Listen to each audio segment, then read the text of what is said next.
Terima kasih pemirsa, Anda masih bersama kami Mas Jaka. Mengakhiri fenomena golput, katanya golput itu juga kalau masalah administratif atau teknis seperti yang tadi Mas Jaka katakan sih, itu sesuatu yang mungkin agak susah dihindari walaupun harusnya bisa diantisipasi. Tapi kalau kemudian yang golputnya adalah ideologis, karena memang tidak mau memilih. Dia mengatakan saya tidak mau terlibat politik, toh nanti siapapun yang terpilih tidak juga memikirkan nasib saya, katanya begitu. Itu bagaimana? Ya, salah satu alasan kenapa seseorang tidak menggunakan hak milihnya kan karena faktor itu ya, faktor ideologis ya. Artinya bahwa mereka merasa tidak ada calon yang bisa mewakili kepentingannya. Ada juga karena sistem perpolitikan kita dinilai tidak mengakomodasi sendi-sendi demokrasi yang betul-betul optimal ya. Kalau kita lihat kan salah satu pemicu kemungkinan golput untuk 2019 adalah karena masih diberlakukannya presidensial threshold itu kan. Waktu itu kan ada beberapa kalangan yang menyayangkan kenapa pemilu serentak untuk pertama kalinya tetapi masih ada persyaratan-persyaratan untuk mencalonkan presiden dan wakil presiden. Meskipun sebenarnya kan persyaratan-persyaratan itu juga dibuat untuk betul-betul bisa menyaring calon-calon yang berkualitas. Jadi tidak hanya calon-calon yang tidak punya rekam jejak yang bagus, tidak punya integritas, tidak punya kemampuan, tapi bisa mencalonkan. Itu kan salah satu tujuannya. Tetapi apapun, bahwa fenomena golput itu tidak bisa dianggap remeh. Karena kalau kita lihat dari sejarah setiap pemilu itu kan ada kecenderungan mengalami kenaikan ya. Untuk pemilu legislatif mulai dari 1999 sampai 2004 itu kan naik terus. Meskipun agak belakangan untuk 2014 itu agak menurun. Tetapi untuk Pilpres itu selalu naik tingkat golputnya. Terakhir 2014 itu sekitar 31%. Itu angka yang menurut saya tidak sedikit ya, sangat besar. Dan fenomena seperti ini dikhawatirkan masih akan terjadi di 2019. Makanya salah satu cara untuk menekan golput adalah bagaimana semua kontestan itu bisa meyakinkan kepada mereka yang belum punya keinginan untuk memilih, itu untuk menggunakan hak milihnya. Salah satunya adalah dengan menawarkan program-program yang rasional, program-program yang masuk akal, tidak hanya sekedar bombastis, tidak hanya dengan janji-janji palsu. Tapi kalau kita lihat perjalanan mulai dari kampanye sampai sekarang, itu kan masih ada kecenderungan, terutama di bulan-bulan awal, itu kan tidak substansial mereka yang berdebatkan. Mereka hanya fenomenal, hanya gimmick-gimmick politik, dan itu akan memperparah fenomena golput. Kita akan coba mendengarkan pendapat pemirsa Metro TV, Mas Jaka. Apakah memang melihat bahwa golput ini memang harus diakhiri atau itu juga bagian dari hak sehingga boleh dibiarkan? Kita sudah terhubung dengan pemirsa Metro TV di Magelang, Jawa Tengah, Pak Sukarwan. Pak Sukarwan, halo Pak Sukarwan, selamat pagi. Selamat pagi. Selamat pagi Pak Sukarwan. Pak Sukarwan, pertanyaan pertama saya ini dulu Pak. Bapak kira-kira setuju atau tidak dengan golput Pak? Halo? Halo, di mana Pak? Di mana Pak? Bapak, Pak Sukarwan setuju dengan golongan putih apa tidak? Artinya golput kan orang-orang yang tidak menggunakan hak pilihnya kan? Iya, betul. Ya, begini. Prinsip saya, sangat-sangat saya sayangkan kalau ada orang-orang, terutama kaum milenial yang golput. Karena satu suara bagi kita mungkin ya kurang, tidak begitu manfaat, tapi tidak, apalah namanya. Tapi bagi paslon 01 02, satu suara itu sangat berarti. Dan ini yang paling penting. Kalau tidak golput itu artinya kan bisa satu suara bisa ikut menentukan arah nasib bangsa 5 tahun ke depan. Kalau ada yang masih tetap ingin golput, kalau menurut Anda Pak Sukarwan penyebabnya utamanya apa ya? Ya maaf ya kalau orang sampai golput itu orang tidak berpikir secara rasional lah. Makanya kalau MUI mengeluarkan fatwa golput haram, saya setuju sekali itu. Karena mau apa hidup di Indonesia, menghirup oksigen Indonesia, mandi air Indonesia. Kenapa memberikan satu suara yang sangat menentukan arah bangsa saja kok masih golput. Tidak bisa ya, tidak Iya, boleh sangat saya sayangkan. Jangan golput aja sih, terutama mahasiswa. Ayo gunakan hak suara Anda. Gunakan baik-baiknya. Datanglah ke TPS tanggal 17 April nanti. Siapapun yang Anda pilih. Oke, terima kasih Pak Sukarwan di Magelang, Jawa Tengah untuk pendapat Anda. Selamat pagi Pak. Di belakang Pak Sukarwan ada Ibu Upik Muara di Jakarta. Bu Upik, selamat pagi. Selamat pagi Bang Leonard dan Pak Jaka.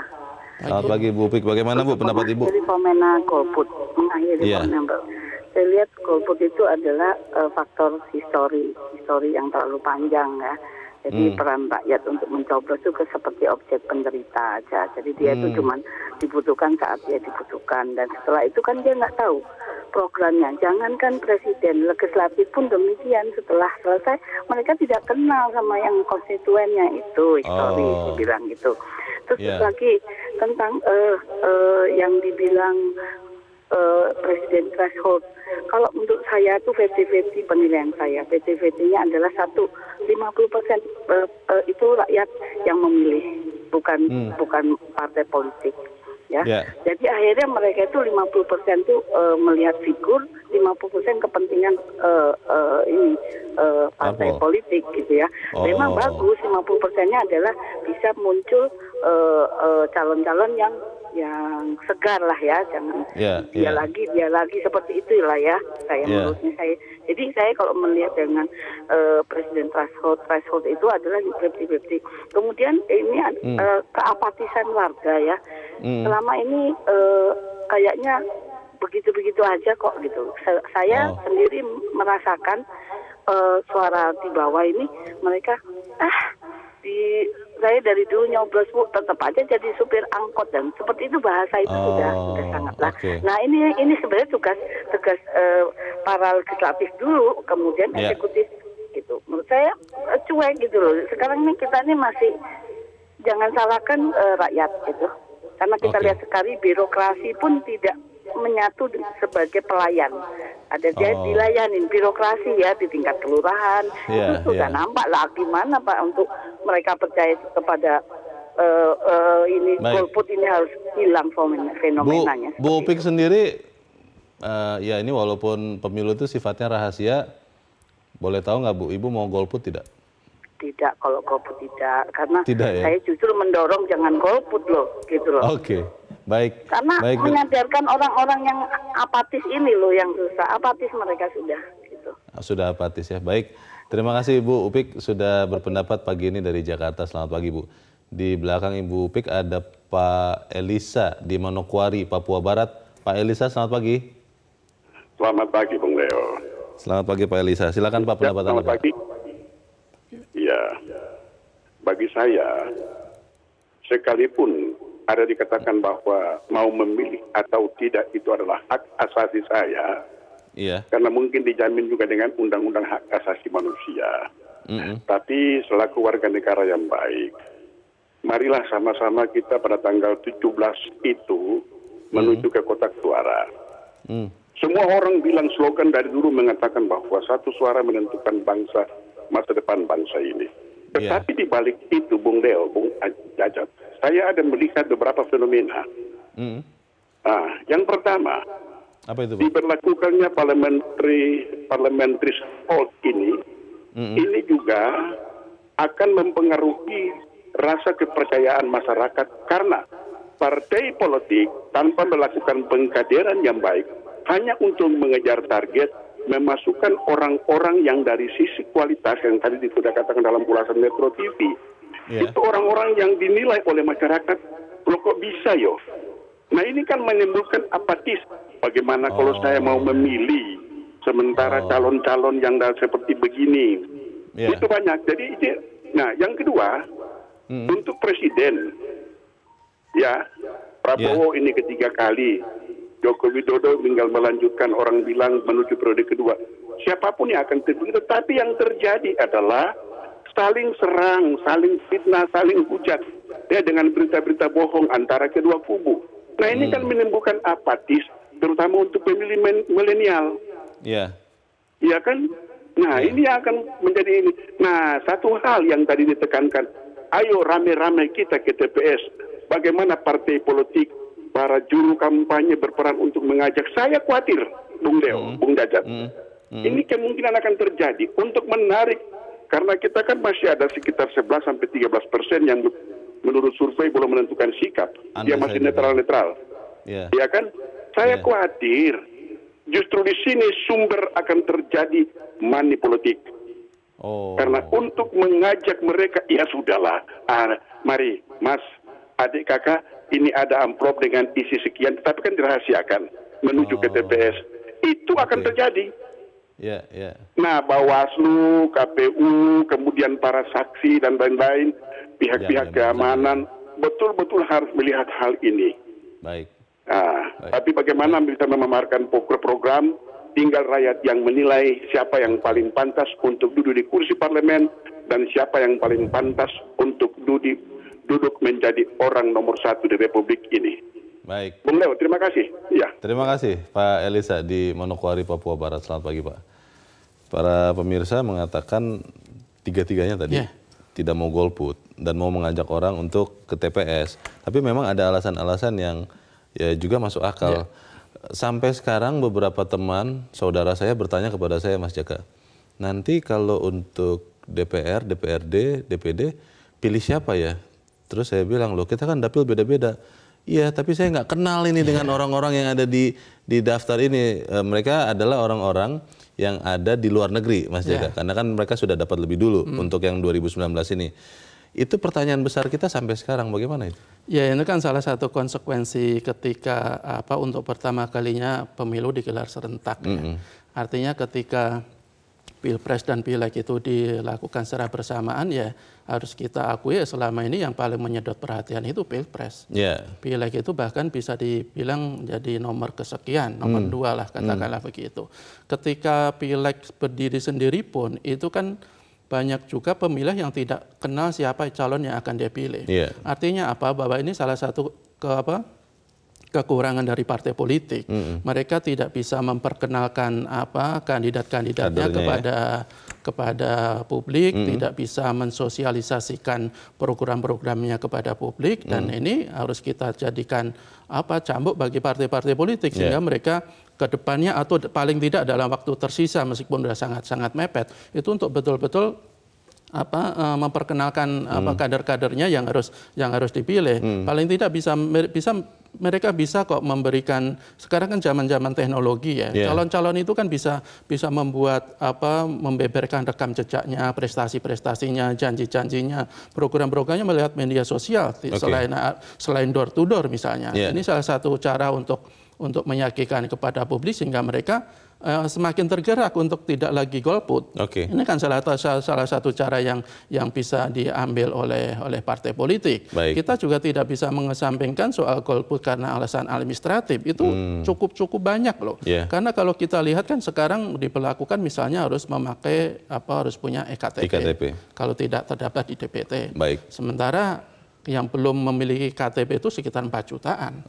Dan ini jadi persoalan. Kalau masih akan ada golput juga, sebetulnya apa yang harus disikapi dan bagaimana memanage ini supaya bisa lebih minimal lagi, kita akan bahas di bagian berikut ya Mas Eka, dan pemirsa tetap bersama kami, Editorial Media Indonesia segera kembali. Terima kasih pemirsa Anda masih bersama kami, kita di bagian akhir dari diskusi ini. Mas Jaka, saya ingat 2004 saya terpaksa golput karena tidak terdaftar waktu itu di daftar pemilih. Nah, kalau kemudian fenomena golput ini tetap terjadi, apakah itu berarti kemudian memang kualitas pemilu itu jadi berkurang? Ya sebenarnya pemilu itu akan semakin berkualitas, akan semakin legitimate ketika jumlah pemilihnya itu semakin banyak dari DPT.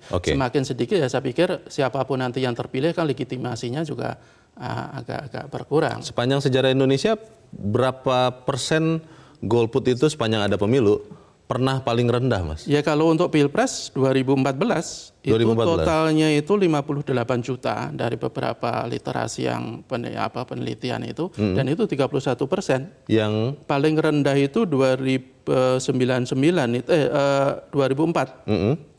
Atau 99, betul. Itu, golputnya maksudnya yang paling rendah? Yang golput itu cuma 20%. 20%?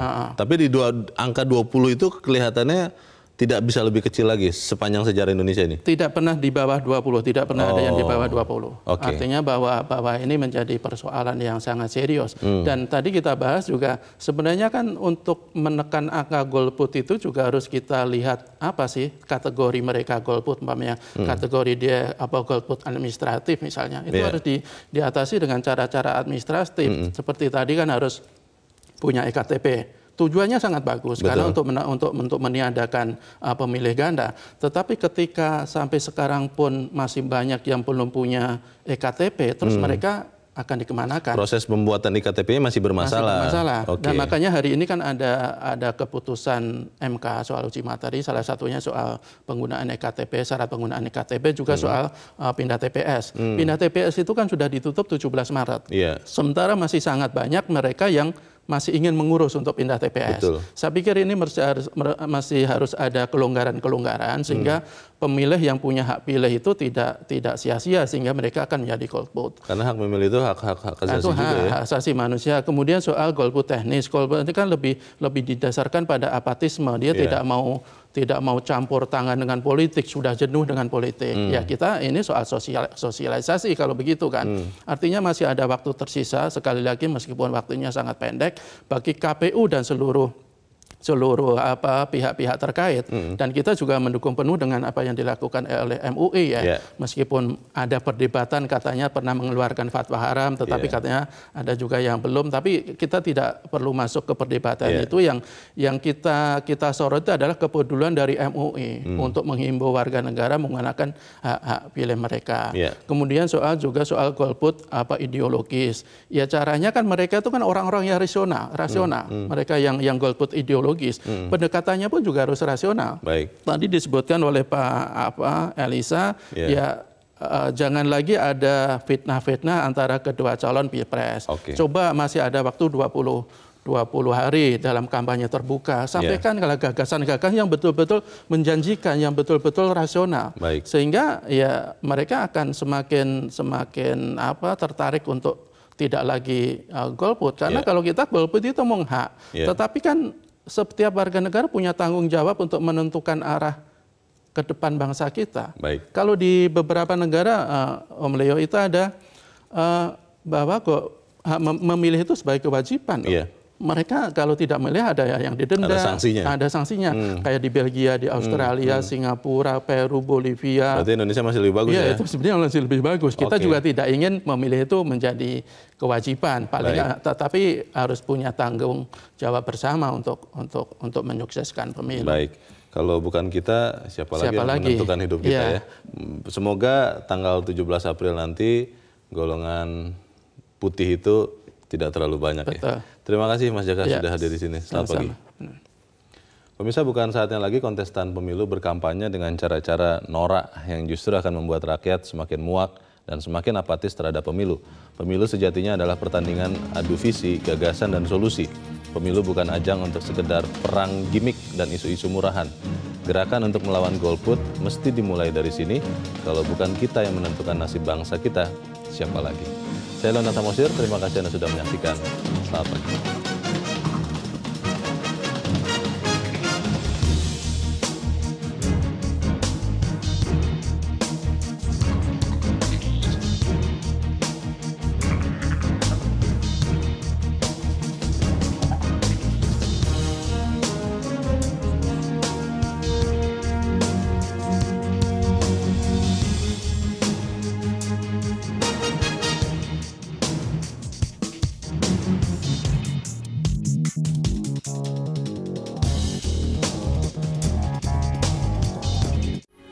Metro TV, knowledge to elevate.